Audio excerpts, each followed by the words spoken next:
The Finger Lakes region of upstate New York is the perfect vacation getaway. Brimming with lake houses, wineries, and state park attractions, Seneca Lake is normally fairly quiet. But a few times a year at its southernmost end, one small town gets a little bit loud. Watkins Glen, New York is normally populated by about 1,800 people. When NASCAR rolls into town mid-August, that population explodes temporarily to over 100,000. It's not NASCAR tonight, but we'll take anything we can get in the winter months. It's the Washington, D.C. region SCCA iRacing League, racing twin 20-minute events back-to-back and tackling the 3.4-mile Watkins Glen International. 11 twists and turns, over 100 feet of elevation, and described by many with just one word: fast. And boy, is this place fast. In the Formula 2000 Skip Barber car, drivers will be full throttle from the exit of turn 1 all the way to the bus stop. A quick right, left, right sling through aggressive curbing. Tonight, you'll need more than skill and patience to conquer this superhighway of speed. You'll need a little bit of luck to make it to the end. This track may be known for the town just a few miles down the road, but its name has been affectionately shortened to just The Glen. Welcome to SimTV. My name, of course, is Kyle Heyer, joined by Finney and DeCuna tonight for the fourth round of the Washington, D.C. Region SCCA iRacing League Winter Championship with the Skip Barber cars, Finney. 4 rounds into the season, and we head to certainly the fastest track we've taken the Skip Barber cars to yet. This is going to be a fun one tonight. Yeah, and actually the interesting thing is that about one of those rounds we were at, due to the issues that were at Lime Rock, I believe it was race 2 that was the problems from the grid being sorted out. That race was taken off of the standing, so technically only 3 of the 4 races that we ran before will be counted towards the championship standings. And taking a quick look at the championship standings before we show you the track layout tonight. On top of the board, Richard Spicer. It's not actually Richard Spicer. We were informed that it's actually Ryan Maloney in the number 22, so he's currently 4th in qualifying. At the top of the standings, DJ Alessandrini sits 2nd, then Hausiel, McLeod, Zoo, Herbst, King, Cook, Waxman, and Alessi, the rest of your top 10 in the points. Yeah, and it's extremely close. I mean, just looking at the points there, through the podium spots with Maloney, obviously leading it over 1 point over DJ, and then 3 points over Hausiel. So for the championship battle, it's looking pretty good, and especially considering all those guys are towards the front end of the field and qualifying so far.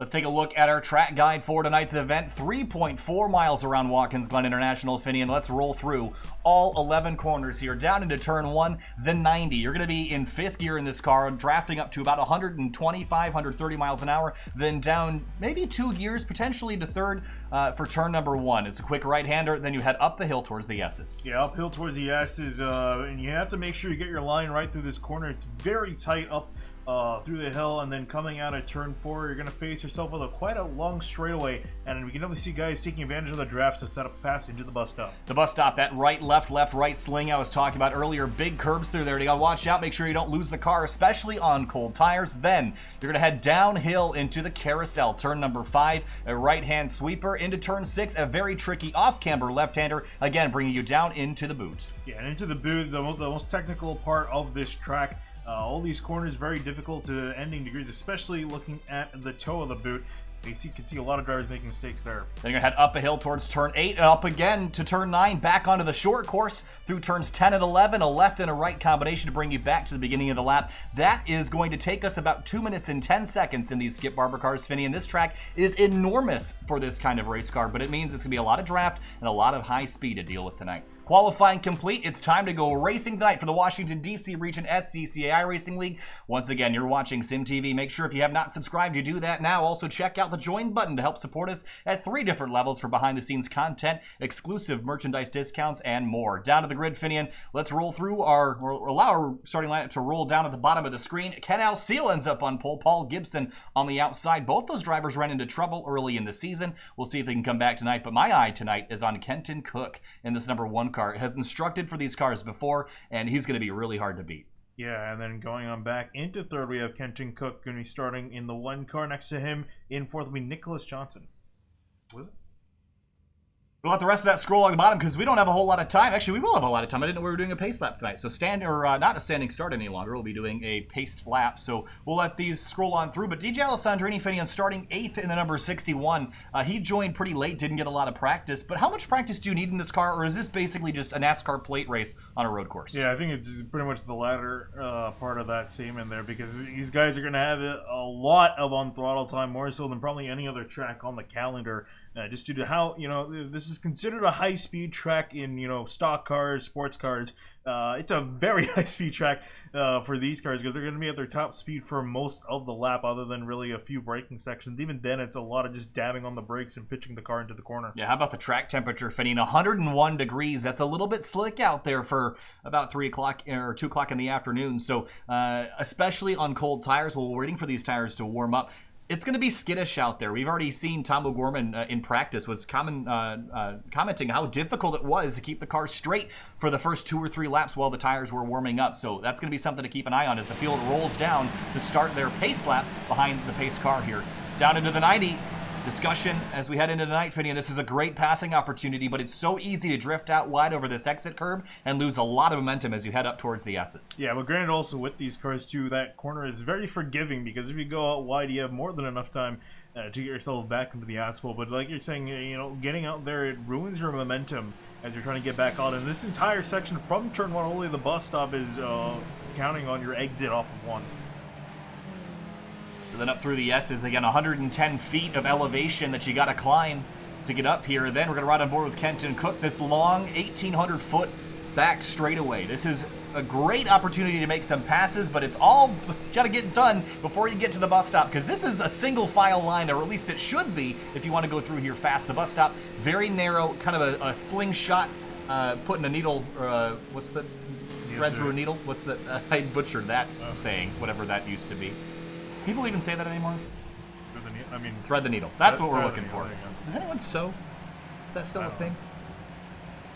Anyway, curbs there. Not as tall as they are now, but certainly tall enough to throw you out sideways if you're not paying attention. Then we enter the carousel. Look how downhill this is. You don't really get a good visualization of this normally, but this is a pretty steep downhill. You're going to gather a lot of momentum before you head down into the booth. Yeah, and heading down to the booth is going to be a bit of a tricky section.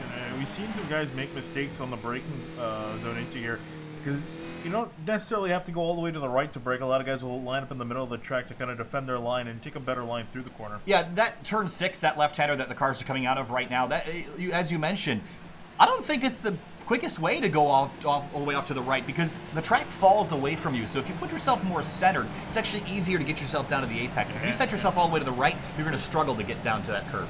Yeah, and even in a similar way, turn 7 is very much like that as well, except the opposite direction going up. A lot of guys will line up middle and keep their car pinned to the right towards the apex. Ken Seal is the pole sitter tonight. Whoa, Kenton Cook is... Yeah, he's, well, again, warming up the tires. You want to get them all nice and toasty for this initial start. Also, we've seen in the past how messy the starts can get, so I think it's going to be a mad dash. And it's not going to be a mad dash down to turn 1. That's not what I'm concerned about. These cars don't get to going fast enough to really be concerned by that corner. I'm concerned about the bus stop and the first time through there, because we're going to have a whole lot of people coming in at terminal velocity trying to make opportunities happen.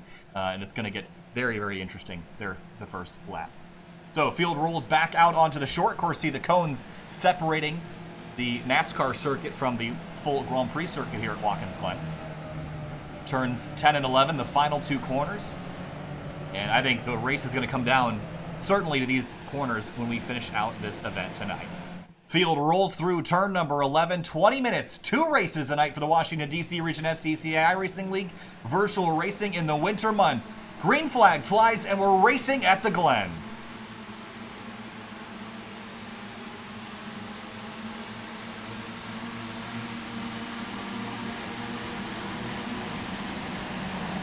Two and 3 wide down into turn 1. The 8 car locking up the brakes, somehow held onto it. That was Francois Flipsky. 4 wide there at some parts. These guys are all making it through the corner. Looks like there was pretty much almost no incident other than a guy losing a nose cone as everyone raced up the hill for the first time. Oh, big crash behind him. A horrible accident in turn number 2. And everyone's going to be in it towards the back. And that's a big mess back there. Michael Shea, Alan Claffey in it. We'll go back and look at that towards the end of the race. We're going to focus up front for now. Ken Seal in command of this one. Kenton Cook, Tom O'Gorman in 4th place right now. That's that blue and yellow car. Yeah, a lot of guys throwing it into the corner, trying to gain as many spots on each other as they can as they start to sort out single file as we get to the carousel. And a couple cars have gone around. In the back. Oh, man, more cars in the wall. That time, Robert Porter is one of them. Talon Sadiq has gotten through, but Lex Kurachek's in there. Larry McLeod is in there. That's huge for the points fin, and he walked in 4th in the standings, and that car is destroyed. Yeah, he's not going to be able to continue. He's going to have to call it a day, at least for race number 1. As we go back here, there you see... Oh, no more cars crashing in the back this time. This Oh, is not man. a good start at all. Yeah, we've lost majority of the field within the first 3 quarters. We're still not a lap through this race. Yeah, that's Devin Might McEwen add. in the 14. He's had an issue. This is a terrible start to this race, and up front, really the only people that have survived this part of the lap is really the front 15 or 20. Yeah, and currently out of these guys, Paul Gibson in the lead, then Kenton Cook, then we're looking at Ken O'Seal, and Tom O'Gorman leading your top 4. Gorman sliding up the inside. Houseal has dropped very quickly from the lead. He's back to 4th already in the opening lap. Well, I would say pretty much really anyone in the... Pretty much from Ryan Maloney in the 22 to the lead. All these guys pretty much have a shot being in this lead pack. This is very much going to be a draft fest for most of the lap. You see there the 61 of Allison Green trying to make a pass. Yeah, so really it's the top, what is that? Really 8 or so that have really survived. Everyone else behind them has had some sort of issue. Yeah. As we come across the line, Paul Gibson will lead lap number 1, and down through turn 1, Kenton Cook lines up 2nd. Then it's O'Gorman, Houseal, Lapras, Johnson, Alessandrini, Maloney, Waxman, and Brood, your top 10.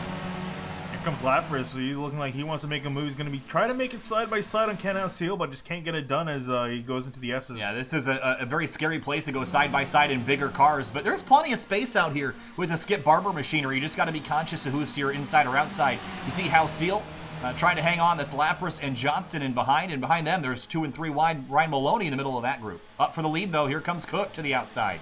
And they're going to slingshot around Gibson and easily take the lead without any worries there. Still side by side though. Oh! Tom O'Gorman and Ken O'Seal. Houseal getting on the curbs sideways is going to save it. And Lapras trying to make an advantage out of it. Can't get any move done by the time they get to the carousel. Yeah, Gorman didn't leave a whole lot of space for Houseal's nose there. He had committed to the corner, and Houseal almost got into him there, but he backed out just in time to avoid a collision. But that was a scary moment there as they worked their way through the bus stop. Yeah, Nicholas Johnson also in that Terrell paint scheme, dropping to the back of this pack. And down into the boot for the 2nd time tonight. I've noticed this race is shorter than in the past, Finian. 15 minutes instead of 20. So that maybe increased a little bit of the aggression here. And you see Lapras working the cold tires, still not up to temp yet, so a little bit sideways out of the toe of the boot, now working towards the heel. Behind him, Maloney and Johnson trying to trade position. Yeah, pretty much your entire top 9 is within this shot. And looking back to Waxman in 10th, a little bit ways behind this group. You see Tala Sadiq at the top of the standings. He is reset to pit lane, so that's why he's showing up there. Yeah, so top 8 is in Big slide for Ryan Maloney. Johnson's going to try to cross over, but Maloney holds a tight line, and Johnson unable to get the nose back to the inside at the exit of turn number 9. Yeah, that's another thing, too. Again, you're talking about this track being very high speed. The corners are so wide in radius, is that these guys can just keep these cars pinned to the apex, so it's very easy to defend your position. A little bit deeper in the field. Chris Baumgartner in the 27. Following Charles Boley, Will Robbins in behind. So there is a couple cars that are battling for about 13th or 14th spot, and then it's a big long ways back to Robert Porter, Larry McLeod. These guys have all gotten resets to get back out on course, but for Larry McLeod, the damage has been done. Funny, getting involved in a first lap wreck.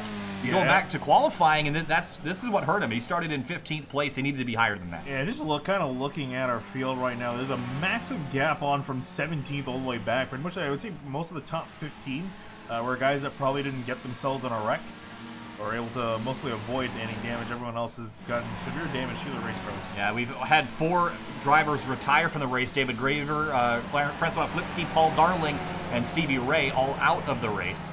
You can get a reset and get back going. Meanwhile, Alessandrini and Houseal, big jump over the curb. You saw the wing vibrate on the nose of that 61 car as he worked his way by Houseal. But Ken seems like he's struggling. I'm not sure if he's going to get better when the tires get warmer, but he's dropped and hasn't gone back forward after starting on pole. Yeah, I mean, we're already coming up on halfway through this race, too. So if the tires aren't warm now, he's running out of time. You see him lock up. That's another thing you don't need in this car is to lock up these tires. And you can see Lapras now putting pressure on in 6th place. Yeah, he hasn't actually recorded a best lap yet because all the laps that he's run so far have been dirty by off tracks.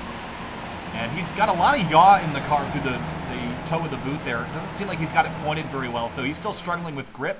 Meanwhile, Kenton Cook is pulling away, and he's almost out of the draft range here as Gibson's 8/10 back, Finian. So if Cook can break that draft, it's done deal. Game over. He wins. Yeah, that's going to be an impressive feat, too, to break away from the draft, especially at this level of competition. Gibson's going to go a little bit wide over the curbs.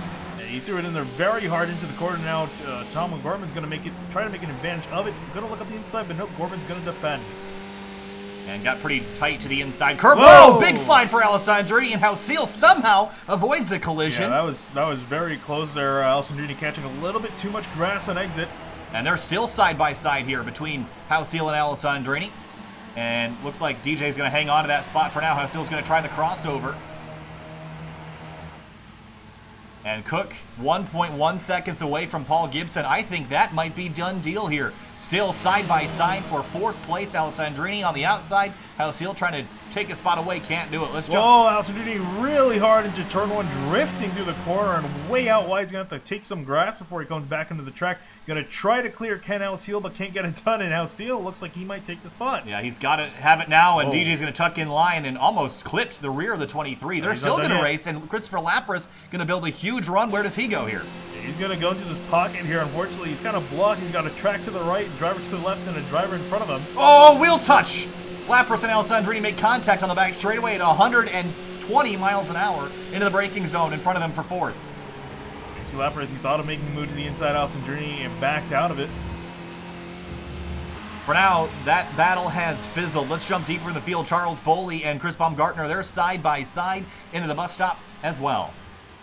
It looks like the 27 on Baumgartner is going to give up the spot to Boley. And Will Robbins and Wenhao Chow. Whoa, there's a black car in the back that's sideways. That's Robbins. He hangs onto it. Great save by the 24. And even deeper, Larry McLeod, Evan Schickel running 22nd, 23rd. Both these drivers extremely talented. Yeah, but find themselves way buried in the back. Yeah, they have a lot of work to do. Yeah, they got 10 seconds in the next car ahead of them. That's Mark Lebanson, the 10 car in 21st. And Evan Schickel started in the top 10 and ended up getting wiped out again. All those wrecks that we saw at the start of the race, we will take you back there and show you those at the end of this race. But for now, we're going to focus on the action that's live. Yeah, speaking of the action, going up further up the order, Paul Gibson was actually able to make up some time. The gap was looking at over a second before this lap started, dropped down to around 0.8 of a second. So Kenton Cook has not cleared the draft just yet. He's still got a little bit of influence. Yeah, it's about 1.2, 1.3 seconds in this car. You can maybe stretch to 1.5 if you're really careful about it. But Kenton is just so good. I just think that Gibson's maintaining the gap. I don't really see him closing in a whole lot. He definitely should be able to this time. He closed it from 1.1 to 0.8 by the time they got to the bus stop here. So if he can get a good run out of 1, he should be able to close that up just a little bit more. Yeah, Christopher Moody in this 36 car, he's had a poor start to the night. Started 35th, gained 4 spots, but he's about to go a lap down to the leaders as they work their way through the 90 in turn number 1. Here comes Gibson now, 0.6 of a second already by the time they get to the S's. Yeah, he will be on the rear wing of Kenton Cook by the time they get to the bus stop. That is how powerful the draft is. Let's ride on board. Yeah, and he's already started to break away from the 94 Tom O'Gorman, so it looks like this is going to be pretty much as it stands right now, a two-way battle for the lead. Here he comes. Yeah, and you see the speed climbing to about 120, and he's going to lift. He's not going to try to pass Kenton Cook yet. There's no incentive to do that. I think he knows Kenton might be a little bit quicker, so stay in line here. But you see how much better Kenton got through the bus stop. Less sliding. He slowed down a little bit earlier, but was able to sling through a little bit quicker. Tom O'Gorman under attack from behind. I think he's lost a couple. Oh, no! Whoa! Oh, DJ Alessandrini's car is completely destroyed on the front end. Wow. Wow. Horrible collision at the exit of the bus stop, and Tom O'Gorman's car is hurt badly, as is DJ Alessandrini and Ken Houseel. It looks like O'Gorman might be able to nub, okay. He's gonna cut the course and get a reset, and he should be able to do this. The tire's actually blown out on the left front. Yeah, I wasn't sure if it detached from the car, but it's still attached. No, it's still attached, and he's gonna cut the course and receive another stop and go, but this is still quicker than towing. But let's go back and see what happened to some of our front runners. They tangled at the exit of the bus stop, which, as we know, is a pretty nasty place. Oh, it looks like this is a mistake on O'Gorman's part. Yeah, he went wide. No, Alessandrini and Houseel were already colliding. Yeah, and it looks like O'Gorman just kind of finished him off. That was the last part that we caught of that incident. Yeah, these guys were having their own incident up the road. Here's a look from up above. And I think Houseel was already... Oh, Houseel was off course. He swings out. Oh, big impact for Alessandrini. And then O'Gorman right into it. Sent Alessandrini airborne into the tire barriers, man. That was a violent crash. Oh, man. And O'Gorman gets collected in it. 1, 2, 3 punch. So now Tomo's in pit lane. And he's going to have to serve a fairly decently long penalty on top of having to repair that car. You see how Seal in pit lane, that car's damaged and done. Yeah, and I think Ryan Maloney's going to smell himself now. His two championship competitors just took themselves out. Yeah, again, taking a look at the points, Alessandrini was only 1 point behind Maloney. Remember, Maloney's in the Spicer machine. Yeah, and actually, he just went up to 5th after all 3 of those cars ahead of him ran into some trouble. Yep, and Larry McLeod's having a bad day. Zoo isn't here. I haven't seen Herbst yet today. So this is looking really good for Maloney. Yeah. It also is looking good for Kenton Cook, who's sitting further down the order, but I mean, the way this is playing out, this is his chance to make up some good points over Alessandrini and Ken Seal. Andrew Chow in the number 38. There's Charles Boley in the number 28. And Boley started the night in 27th. He's up to 9th place. How about that climb up the order? A really solid job, and I think a lot of that's due to the car that we saw on the opening lap. And getting through it. Yeah, I mean, hey, it doesn't matter how fast you are. You need to finish the race first and make sure you don't get yourself into incidents. So, currently running in the top 10. Potentially, you could get 8th, too, if you can get past Andrew Chow out of him. So, Ken House-Seal is back out on course. Alessandrini is as well. Tom O'Gorman still sitting in pit lane, probably still serving a penalty. Oh, yeah, he's probably taking a massive penalty from having to cut the course. So, it seems like resetting might have been the better option here, but it seems like Tomo tried otherwise. Rich DeMarco, he's crashed. This is at the exit of turn 10. Oh, boy. Or turn 11, rather. Turn 10. I was right the first time. And his car very badly damaged. He's probably going to pull off and reset that car. And this is, again, you drop a wheel off the edge of the curb right there, and that's all it takes. Oh, man, I almost took out the other car there, that red and black car that came through the picture. See who that was. It was the 13, which was being driven by Atala Sadiq. Woo! That was close. Heart-stopping moment there for Sadiq. So 2 minutes left in this race, and this is going to be white flag this time by for Kenton Cook. He's got a 1 second advantage over Paul Gibson, Lapras, Johnston, and Maloney, your top 5. Yeah, I don't know. It might be said and done here. Gibson, though, closing in down to 8/10 down into turn 1. He'll be able to draft up to Kenton Cook. Whoa, he's way out wide. Wow, completely missed the corner. Dirt track, and that is now pavement in the real world, but you'd probably get a penalty for running that wide and gaining time. Yeah, it's going to kind of ruin his run up the hill. Whoa, that's a car. Is that nose damage? Oh, that's just the paint scheme. Yeah, okay. That's Charles Boley and Andrew Chow again for 8th. And a bit deeper in the field. I think everyone else is fairly spread out, but up through the S's, Kenton Cook has a 0.6 of a second lead.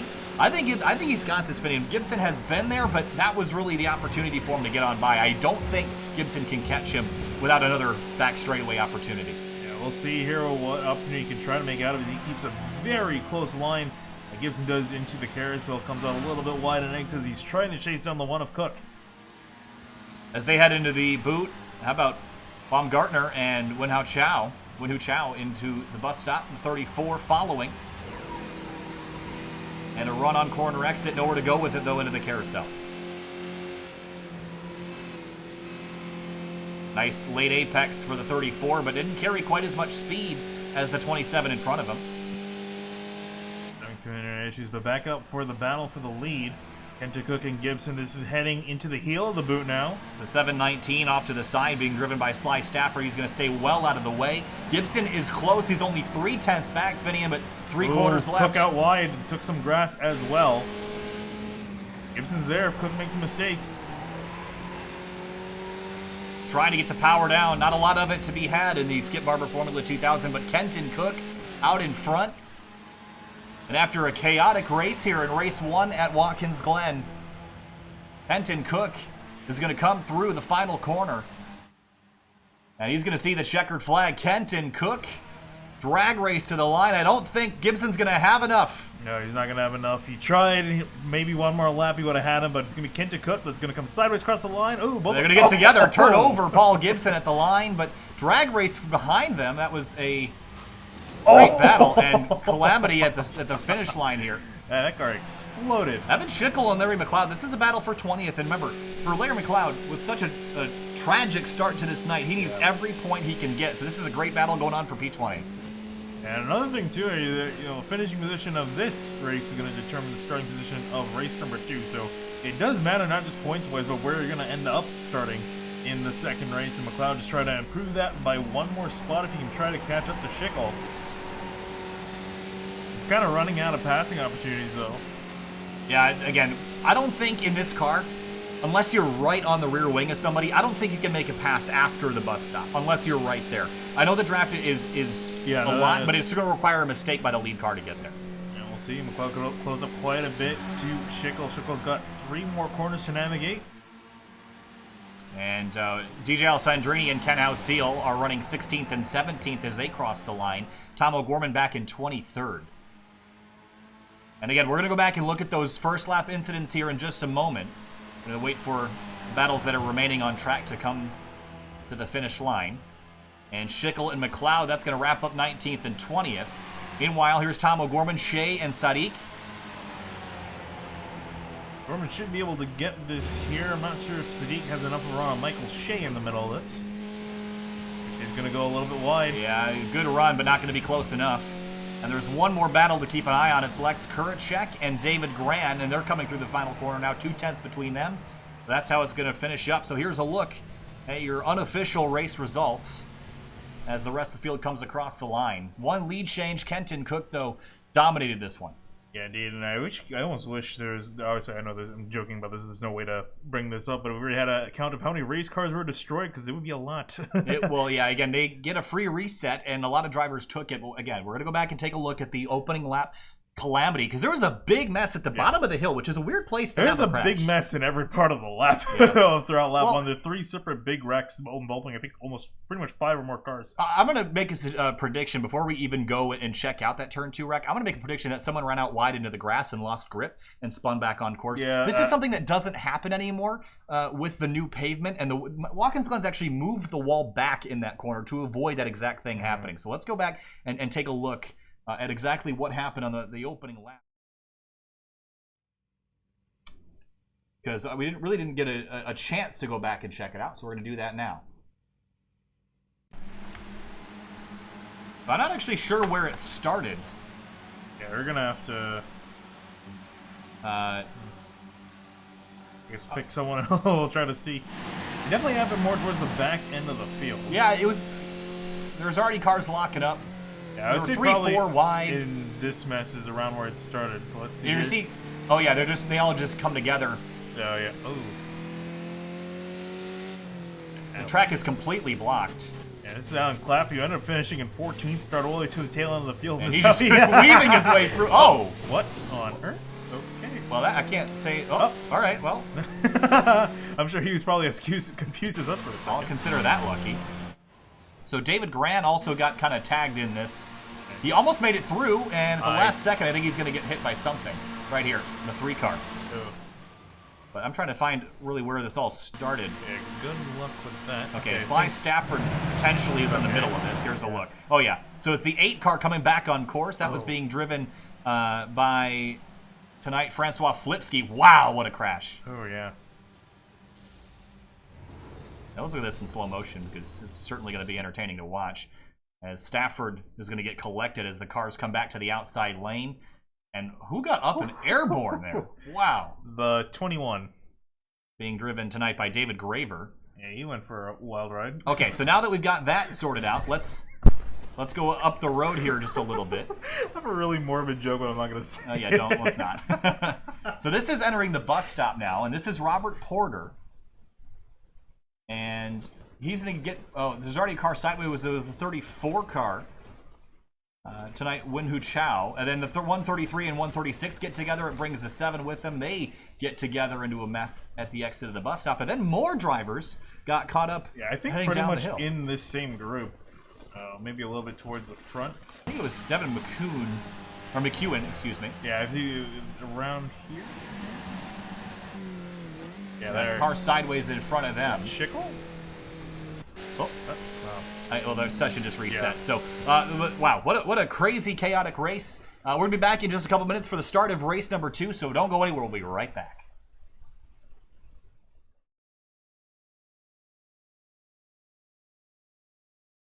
Would you like to have a career in racing, and if so, what would you like to do, Dale? Well, I want to be a race car driver someday. That's, it's all I've ever known, racing.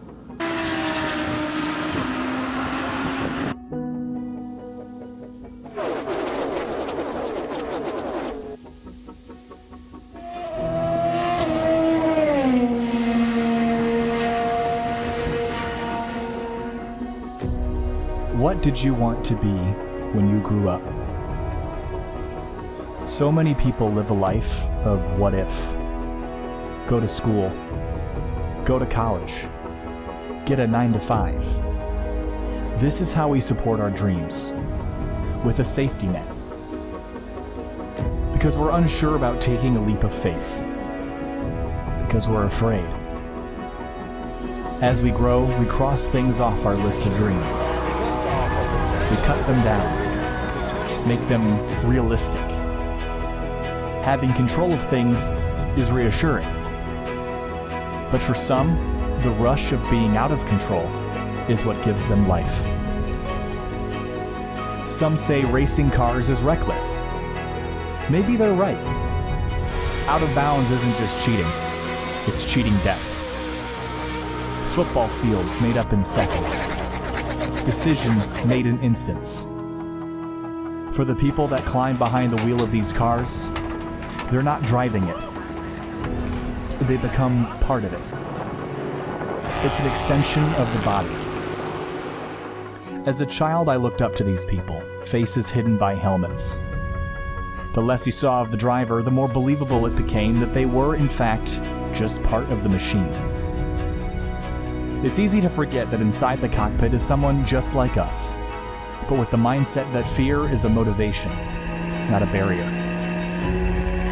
But the reality is, race car drivers are not like us. They never cross anything off their list of dreams. They just keep writing more.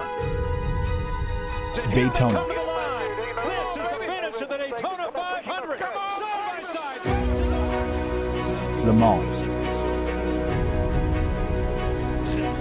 Indianapolis.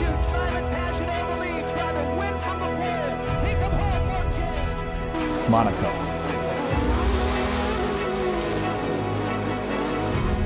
Places that used to be just places, now international symbols of victory.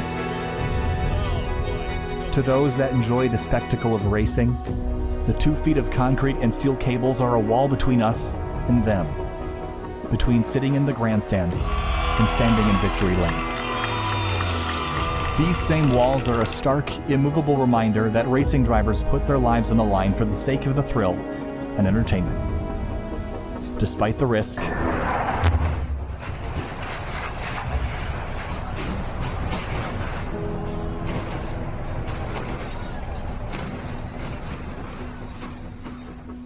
despite the heartbreak, Oh my gosh!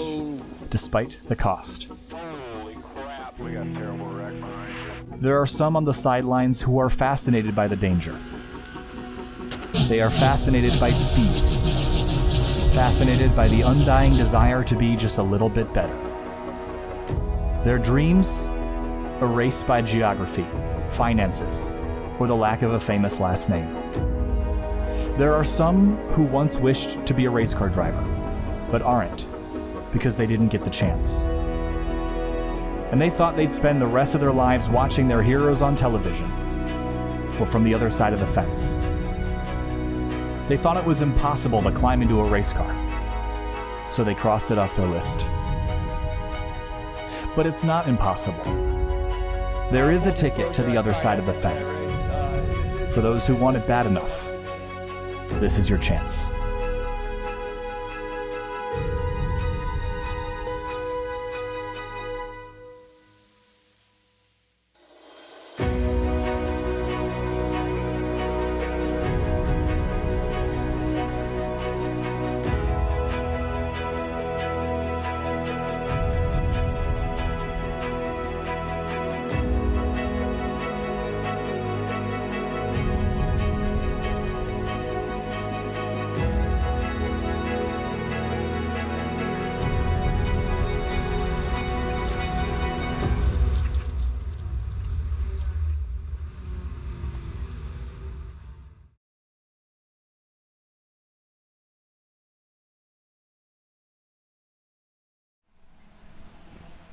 Race 1 of the night was an absolute disaster at the start of race number 1, Finney. In turn 2, the bus stop, the downhill into the boot, Everything went wrong on lap 1, race 1. How do you fix it? How do you do better in race number 2? I don't really know. There's really a way to fix it. When you put cars so pretty equal on speed, you know, because obviously with faster cars you have a lot of guys separate out a little bit more. But these cars, I mean, by design, were pretty much designed to stick together. So to get these guys to separate a lot by the time they get to some of the big corners on the track, you know, by the S's, the bus stop, carousel, the boot.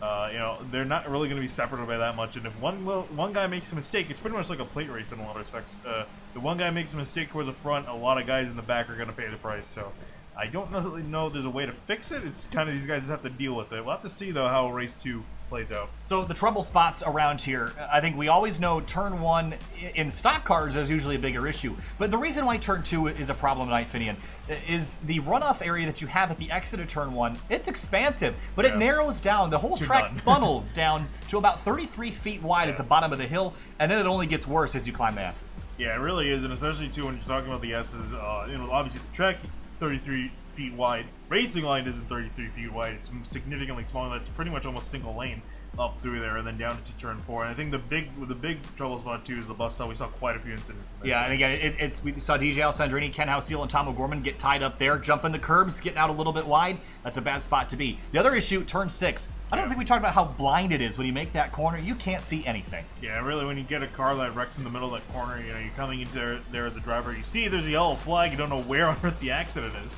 And kind of just have to hope for the best that you pick the right one. And other than that, I think the rest of the lap's pretty straightforward. We did see, I think, maybe only 1 or 2 incidents out of turn 10. Yes. But other than that, what we covered were pretty much the main trouble spots of the night. We'll see if it's going to be the same in race number 2. So, taking a look down at Watkins Glen International for race number 2, our track conditions are a little bit warmer, so I'd be more concerned on the initial start. I do think the aggression will be toned back a little bit at the start of race 2. That being said, though, I feel like race number 2 might be a little bit worse when you consider the fact that how many faster guys that crashed out are going to be starting more towards the back. That's true. So we're going to have a lot of drivers moving forward. And they're probably not going to be, some of them might not be patient enough to wait, so I feel like we might see similar stuff to what we saw in race 1. Not to say though. So the other thing about the bus stop in this version of Watkins Glen, this laser scan is from 2007. So Watkins Glen, almost every year for about 15 years, redid the curbing, and that's the white rumble strips that you see in the middle of the screen there. They redid the curbing almost every year for about a decade and a half. And they were originally a lot taller. They got them cut down when IRL came here in 2005, I believe was the first year. So they got cut down and lowered. Now, they're a lot wider and taller than they are here. So the problem with them right now is that they're narrow and very uneven. So you get on them, it throws the car sideways. And then let's talk about the exit of it, though, because the track out point, the last corner in this complex, the curb is only about a half a car width wide. Now, in real life, it's about 3 car widths wide. So you can use all that curb, you can cut that corner a lot. That's how Ken Houseal got himself in trouble. So respect the track limits, especially at the last part of this inner loop.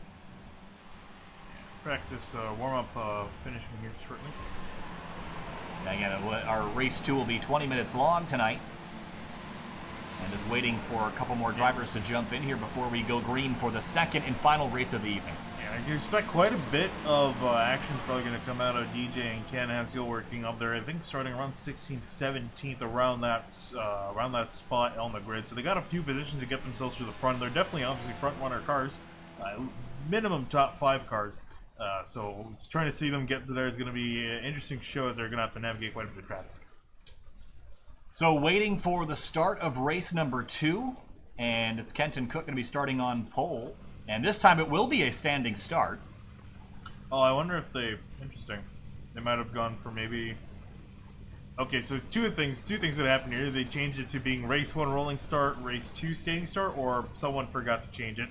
Yeah, and I need to quickly, I was just going to restart the timing and scoring because Lapras wasn't showing up, and considering where he's starting, it would be nice to have him on here. So we're going to just quickly fix that situation. Just 30 guys off the grid. Got plenty of time. Not a replay, just waiting. Okay, now we're back and ready to go racing for race 2 of the night. Here from the Washington, D.C. Region SCCA iRacing League. Again, my name's Kyle Heyer, joined by Vinny Dacuna. We got over 34 drivers on the grid for this second race. And here we go. Lights are going to come on here as these guys are going to get ready to go for another 15-minute race.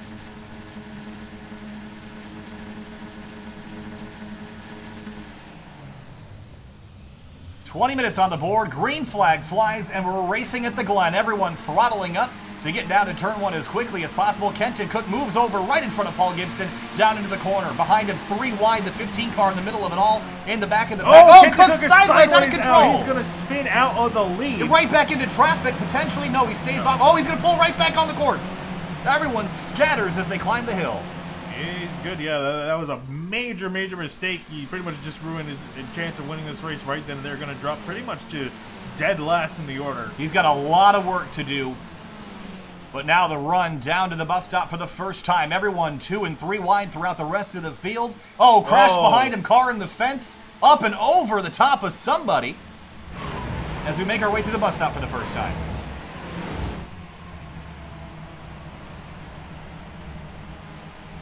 And Sly Stafford again caught up in that collision, it looks like. Oh boy, Lapper's a little bit sideways heading through the carousel, as are a lot of drivers after trying to build up heat in these tires. Remember, they didn't have the chance to do so like they did in race number 1 with sideways. the warm-up lap. Oh, that's Chow sideways right in the middle of turn 6. Saves it, no, a contact scatter. in the background. Robbins. The 22 around into the wall. Alessandrini just went over the More wheel cars. of someone else. More cars caught up in it, and does Alessandrini have any damage? Doesn't look like it. O'Gorman almost getting together with Dennis Barrett. And again, a very frantic and calamity-filled start to race number 2. Actually, well, this start was cleaner than the last start, believe it or not. Still not great, but cleaner. Cleaner in a relative sense. Francois Brou in the 69, he's under attack from the 27 of Devin McEwen. Down into the heel of the boot, now up the hill towards turn number 9. Lapras and Ido Waxman side by side as they rejoin the short course. Meanwhile, with this, Gibson now trying to break away, as well as in behind him is Nicholas Johnson and Ryan Maloney. Whoa, big slip for Lapras right in front of Waxman. And good heads-up driving by Ito to not run into the back of the number 19. Up front, it's a trio. Paul Gibson, Nicholas Johnson, Ryan Maloney trying to pull away from the rest of the field. Yeah, and so far they've effectively broken away from the draft. Right in behind them, Lapras and Waxman going at it. Side by side down to turn 1. Wax no! The race contact between both drivers, and Wax is going to spin damage to both cars. And together again, more cars off in turn number 1. And the rest of the field bunches up. Hausil and the 69 of Francois Brou, they're together. I don't see Tom O'Gorman up near the front of the field. I'm not sure if he's had an issue. It looks like he is actually off course, Finian, so he's had an issue as well. Already a lot of time in this first race, within the first 2 laps. In the front 3 altogether, we've seen this get messy more than once. Yeah, I'm imagining these guys are going to try to play nice with each other, because effectively right now as they run, it's a 4-second gap back to 4th place. It's a top 3 breakaway. You can see the gap visually here. Here they come the leaders on through. Larry McLeod had a disastrous race 1. He sits 13th in race 2. A lot of ground to make up in front of them. How about Dennis Barrett holding off a bunch of race cars right now, following the 69 of Francois Brou? This is going to get dicey as they head down in to the boot. Yeah, side by side is a difficult corner to be side by side with. And it looks like McEwen's going to get the spot. And Alessandrini still trying to make up ground. He's going for 5th to the inside of Charles Boley. And he made wheel-to-wheel contact with somebody, so I'm not sure if the steering wheel's knocked out. It looks like it's okay so far. Yeah. But again, that's not where you want to be bouncing off of somebody on a straightaway. Yeah, it looks like he got away with the damage, like you're saying. So far, so good for Carlos. He would have come to the pits, but he's going to make a move now to the inside of Andrew Chow. He's going to get the spot. Ken Hausil going to try to follow through. Mark Labance putting pressure on Lex Kurchak. Crossover at the exit of turn 8.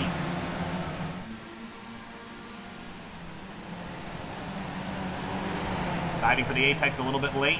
Kind of got a bit wide on corner exit. That's going to put him under attack from Larry McLeod, who's rejoined this group. So a lot of points that McLeod can gain if he just gets by this group of cars.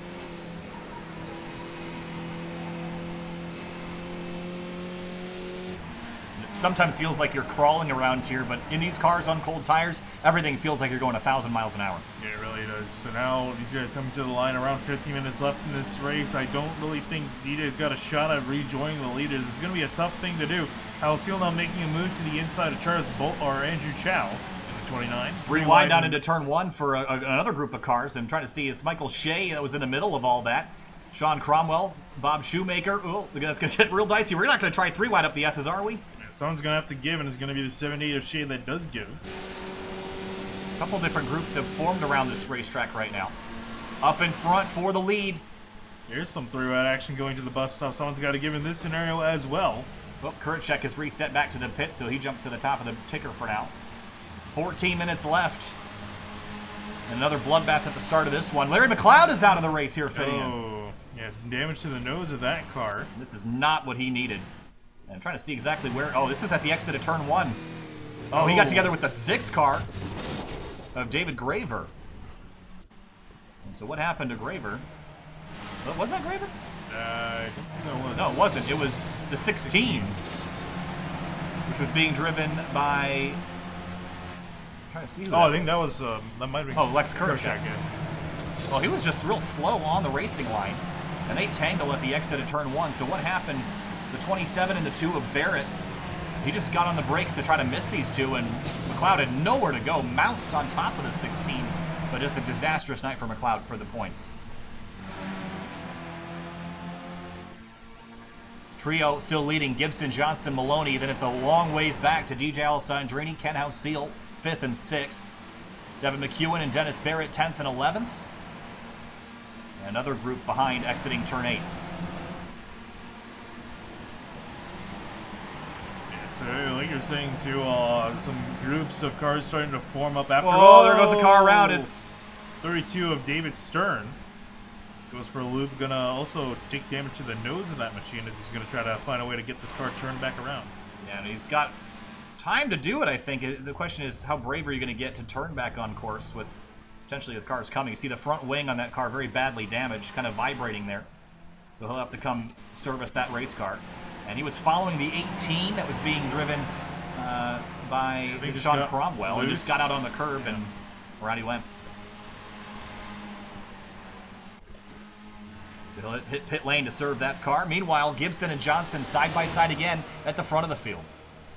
Yeah, you can see Ryan Maloney just kind of sitting in behind these guys waiting for a moment to strike.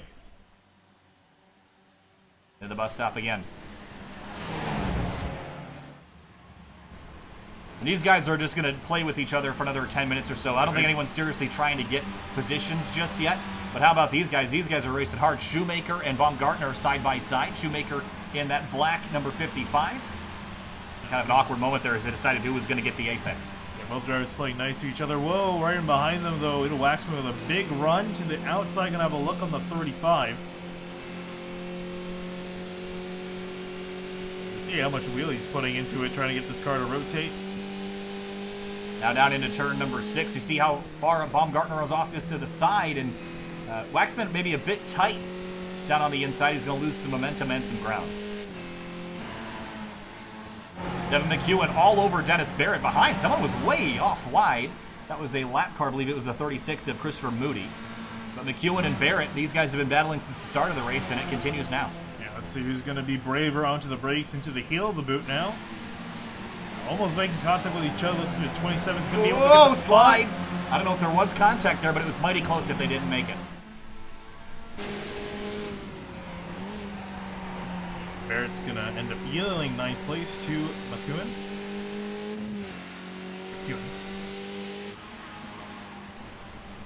Chris Baumgartner and Ido Waxman, they're side by side at the exit of turn 9. And Barrett McEwen still racing each other hard, and Barrett gets back by. Yeah, that should be a slowdown or something. Could have gotten loose at the exit of 10. Yeah, but he's going to pay the price. Here comes Mark LeBance also on him, trying to fight for that 10th spot. Oh, you see in the background, the 8 of Waxman almost got in the fence at the exit of turn 11. Somehow kept it out of it. LeBance and McEwen side by side through 1. LeBance takes the spot away. For the lead, Johnson, Maloney, and Gibson, 1, 2, 3. Yeah, they're actually coming up on Kenton Cook, I believe, put him a lap down. Yeah, and Cook, a spin down in turn 1 on cold tires, put him behind the 8 ball here. 3 wide for the lead with a lap car approaching. Going to get dicey, and who's going to back out? It'll be Johnson. And Johnson's going to yield, as well as the 15 of Maloney. Gibson will lead these guys into the bus stop.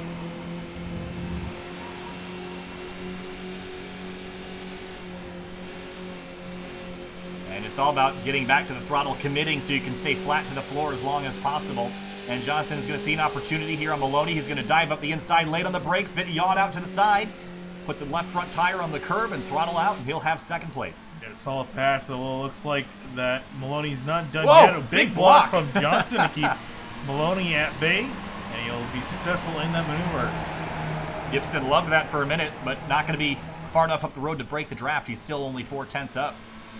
Devin McEwen and Labance, they're still fighting for a 10th place position. Only inches between these drivers.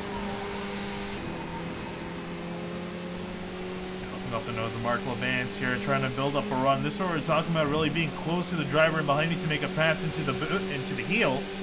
And here he comes. Up the inside for 10th place goes Labance on the brakes. You're gonna get the spot. Got it. Textbook. McEwen's not done yet. These guys are having a spectacular battle for position. McEwen up the inside, a bit of a late dive, but he's got there, and he'll take the spot back again. Yeah, Jess got his nose in there to make the move and was able to make it work. Still not done though. Labance got a great run off the corner.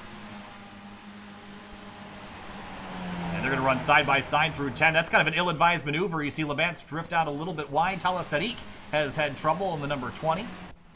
And not exactly sure what. Well, he was just way out of control at the exit of the toe of the boot. Yeah, and a lazy spin into the arm code. That's going to end his night. Up front still, Gibson's got it, and now drafting off the 14 of Kenton Cook.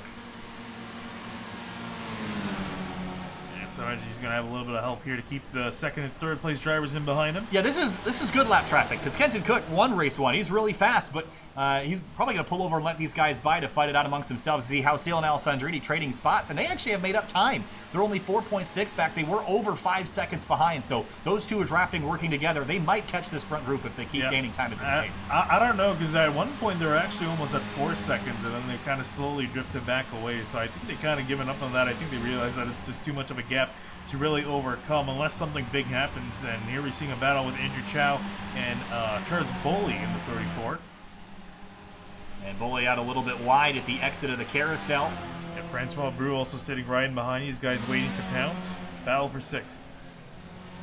See how much these cars yaw when you... The road just drops away when you head down to turn 6. So you turn the car in, and it just wants to spin out on you because it's just that violent of a transition from moving straight to going downhill. Look at 34 just chucking the car in the corner. These cars react pretty well to driving aggressively and hanging the rear end out. You just got to watch the tire temperatures as the race goes on, especially with the track temp approaching 115 degrees. Yeah, you can imagine that, especially to, with such a slow car. You pretty much have to drive it like this to get the most out of it, just kind of chucking it into the corners. And you see Chow make a move. Brou looked like he wanted to make a move up the inside, but couldn't get the job done. Yeah, it's all about momentum in these cars. Carrying as much speed as possible through the corners. There's the 35 of Baumgartner, and Waxman's going to take that spot away. Michael Shea in the 78 saw an opportunity, but couldn't get the nose up the inside early enough to get back on throttle sooner than the 35 car did.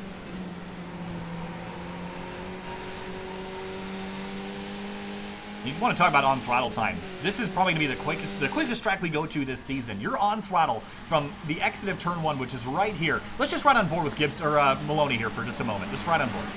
Throttle.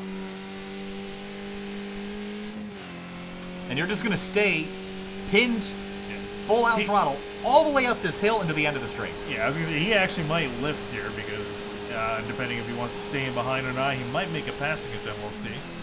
Now up to 5th gear. And you're right, he might lift just to stay in line, but this is still normally full throttle. All the way to the braking markers. Have a look. Here 3 wide. I argue he's got the better run and the better line. Oh, that was Johnson so close. That's going to take the lead. So that was about 40 seconds of throttle time. That's a lap around Daytona in a Cup car, Finney. That's how long these things are on throttle for. Not to mention these guys are pretty much on throttle through the carousel as well, down into turn 6. Yeah, so if you're not good in turn 1, you're not going to be good at all at this track, in this car. The lap times are almost useless to compare among the front 3 when the draft is pretty much how they're doing everything. But look at Alessandrini, though, last time by, they ran quicker, and now they're only 2.5 back. They are making time in a lot of it. Yeah, I'm actually surprised by that, how much time they made up. They got Kenton Cook as a drafting buddy now. Only 5 minutes. It's still a lot of time to make up, but I do think they can get there if they keep doing what they're doing. Oh, McEwen around in turn 6. able to get that car straight. Yeah, some damage on the nose of that car. I wonder if there was any contact with he and the 10 of Mark Labance. I've been...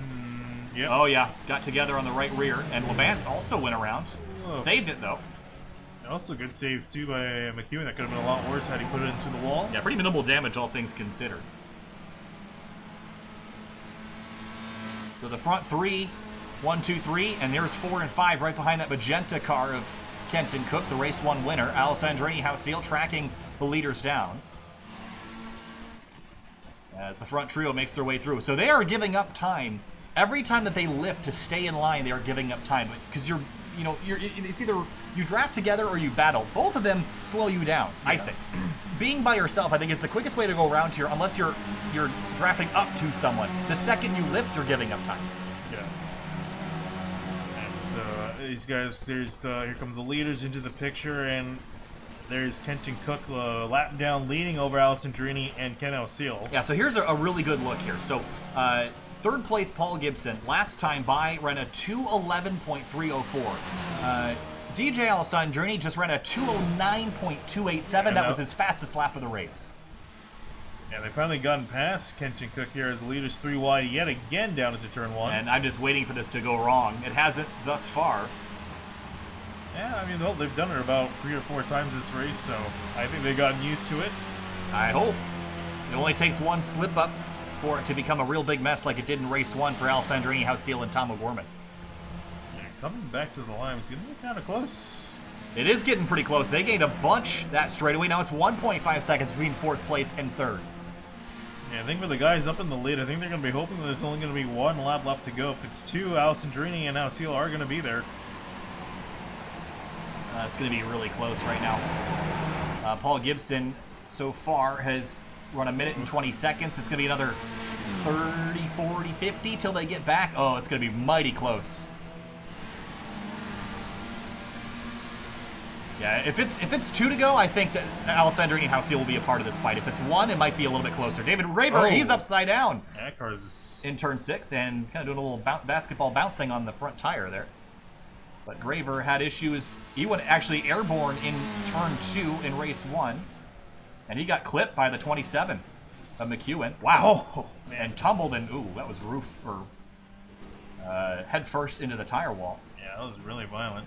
But back up to the front as their leaders. They should be going through the final complex of corners. Here they come. Now it's going to be 2 laps to go. Yeah, 2 minutes and 27 seconds. Had it been another 5 or 10, it would only be 1 lap. But we will have 2 laps remaining. And that gives Alessandrini and Hausil a great opportunity to make up time here in the closing moments of this race.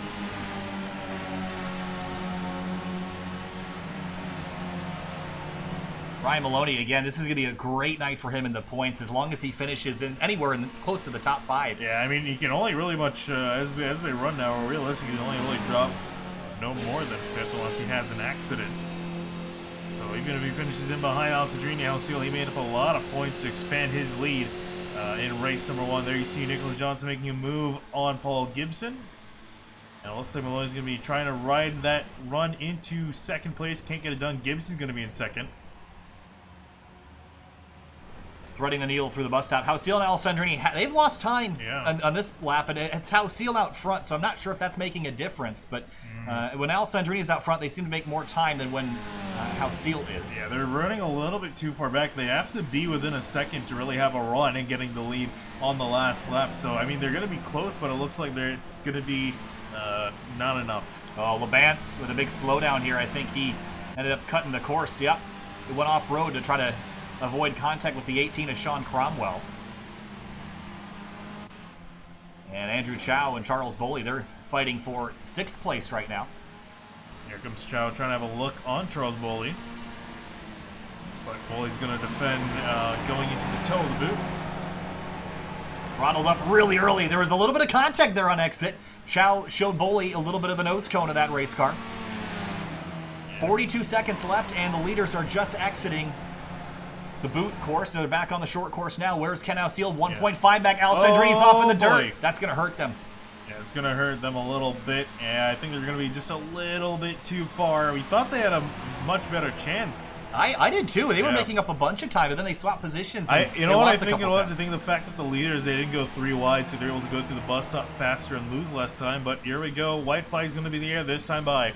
One more time around at Watkins Glen for the Washington, D.C. Region SCCA iRacing League. Nicholas Johnson out front. He has led 4 laps today. Gibson has led 5. Maloney has led none, but he sits in the catbird seat if these front 2 get together. Meanwhile, Halcyon and Alessandrini desperately trying to make up time, but they're still too far back to do anything about it. Yeah, they're way too far back. They're pretty much out of contention now. Really, the eyes are going to be towards the front of the field as Johnson, Gibson, and Maloney are side by side. Yeah, Sean Cromwell, damage to the nose of his race car. Back to the front.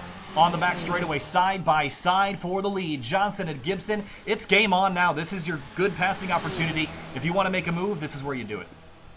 Yeah, you see that Maloney trying to make a move to the outside of Gibson. Going to make contact with no, Johnson. Together! And now Maloney's got the ditch through the bus stop. He's going to have to get a cut course here. Could potentially fall back into 5th. Yeah, Alessandrini and Halcyon will have this spot easily as they go by Maloney. For Gibson and Johnston, it's a 2-man race, but Johnson's got a lot of ground to make up. I think this might be Gibson's race now. Yeah, we'll see. He's got 2 more corners to really set up for the last real straightaway on this track. Maloney trying to grab any spots back that he can. That was a big issue that he had. Ended up cutting the course and had to give up time. Well, points for effort for him. Trying to make a move, wasn't able to get it done. Meanwhile, up ahead of them, Gibson and Johnson about to go at it. There's some lap traffic they have to contend with. That is the 16 car of Lex Kuracek. Behind him, Halcyon and Maloney still running side by side. Alessandrini pulls away in 3rd. Yeah, looks like he might be able to get away with 3rd here as the battle's still going on for 4th between these guys. Side by side through turn 8. Plenty of room given for these 2. Looks like Maloney's got the better corner up ahead of them as they return back to the short course. It's about 2 car lengths, but a good run for Johnson at the exit of turn 9. Kuracek pulls on over. If he can get a good run through 10 and 11, he might have a shot at this, but Gibson has command for now. Oh, he got a really good run out of turn 10. Back now into the final corner. Can he get a run? I don't think so. I think Gibson might have this. Checkered flag waving. Who gets back to the line first? Drag race there. Alessandrini almost gets in the fence. For 4th, it's going to be a great finish, but for Gibson, he's got it. Yep, Gibson in 1st, Johnson in 2nd, and for 3rd place is going to be Alessandrini. And Maloney just beat Ken Alcil out for 4th. Yeah, by 66 thousandths of a second. We're not done racing just yet. Shoemaker and Shea. This is for 12th. These guys going at it. Let's see now if Shea can try to get a better run through the corner. Or Shoemaker really wide out of the final corner. Here comes the 78. To the inside. Drag race to the line. This is for P12. And it's going to be Shoemaker by a nose. That nose was 59 thousandths of a second. How about 20th place? Will Robbins and David Stern. This is the last battle we'll watch here as the rest of the field is finished up. Yeah, these guys now working through the middle of the boot section. Dilly. David Stern to the inside now. Yeah, how deep on the brakes is he going to get to try to make this pass work? Robbins gave him plenty of room, and Stern's actually going to complete the pass. See if he tries to get on by up the inside here. Not done yet. Yeah, he's not entirely clear either as he can now throw it up the inside. Jump the some curb. Curbs. Oh, that was dicey as he hit the curbs there. It's going to slow him way down. And it looks like Stern's going to have this as Robbins has to back off. Yeah, he can try to build up a run here, but I think it's going to be it's good for the 32 unless he makes a mistake here. Yeah, once you get to turn 10, as long as you don't run out wide, it's pretty much game over. So David Stern comes out at turn number 11. He'll pick up top 20. Robbins only a couple tenths back. Great racing all around. Here's a look at your race results for number 2 of the night. Gibson, Johnson, Alessandrini, Maloney, Halcyon, your top 5.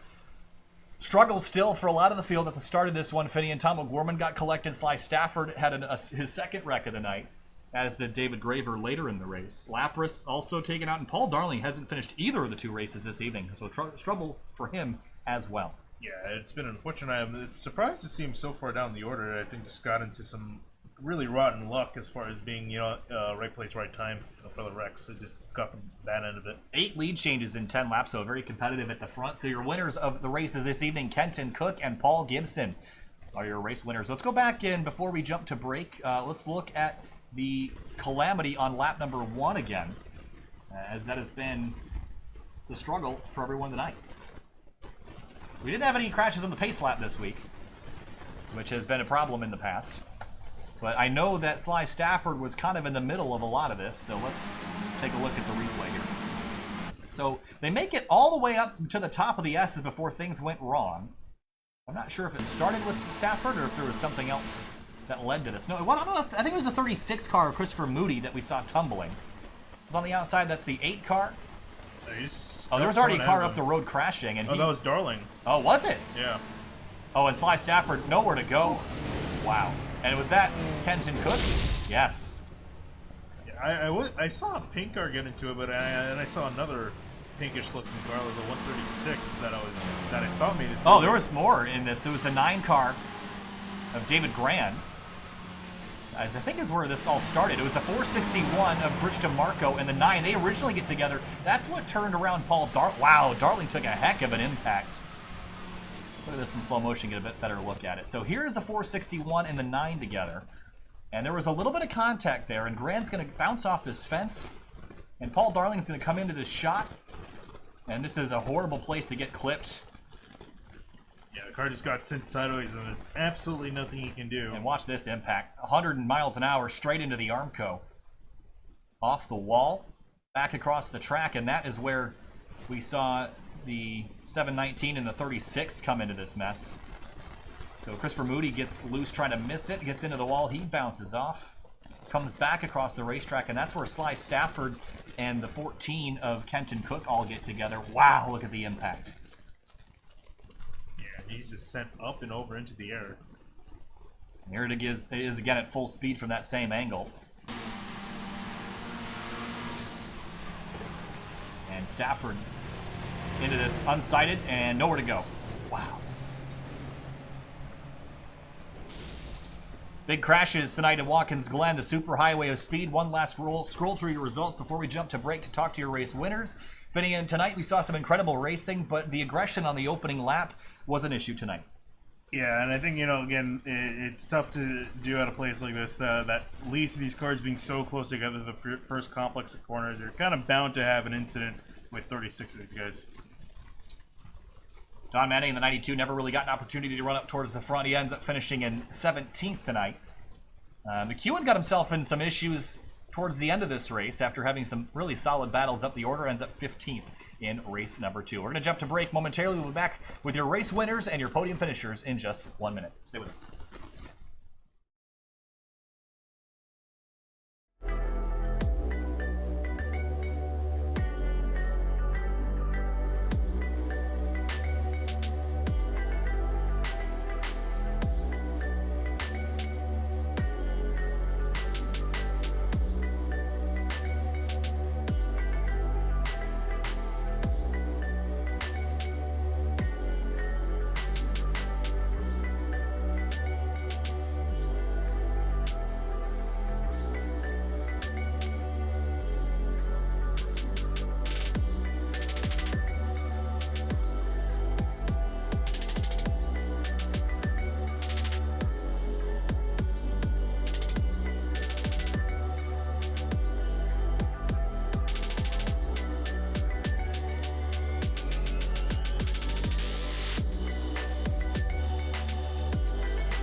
Welcome back live to Sim TV. We're here now with Nicholas Johnson. And Nick, tonight, second place was as good as you could do. 2/10 back from Paul Gibson. It's all about setting up that last lap pass. What did you need to get by that 31? I needed a little bit of room in the bus stop, really. Looking at the time and kind of figuring out how many laps to go, I knew I was going to be passed on the backstretch there on the last lap, just the way everything was working out and how big the draft is here. Just kind of is what it is, really.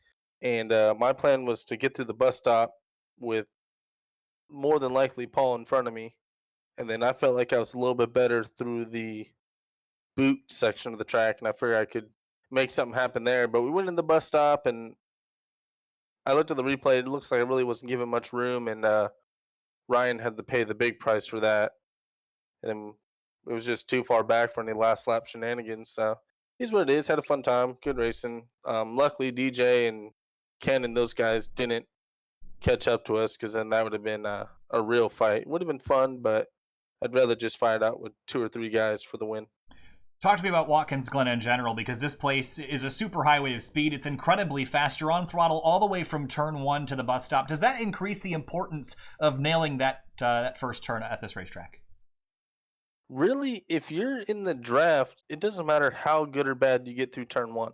Is you want to be anywhere from 4/10 to 6/10 back exiting turn 1, and then that gives you enough draft, enough of a run where you're not making your move until you get to the top of the hill past all the S's, and then you can clear them pretty easily. But if you're too close, anywhere from right on their tail to 4/10 back, you actually end up side by side before the top of the S's, and then more often than not, you're on the outside, and it kind of kills your run, and it leaves the door open for someone else to come and try to throw it in 3 wide, like we saw a couple times during the race. So it's a lot like Talladega with right turn.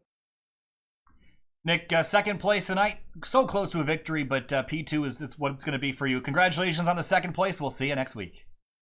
See ya.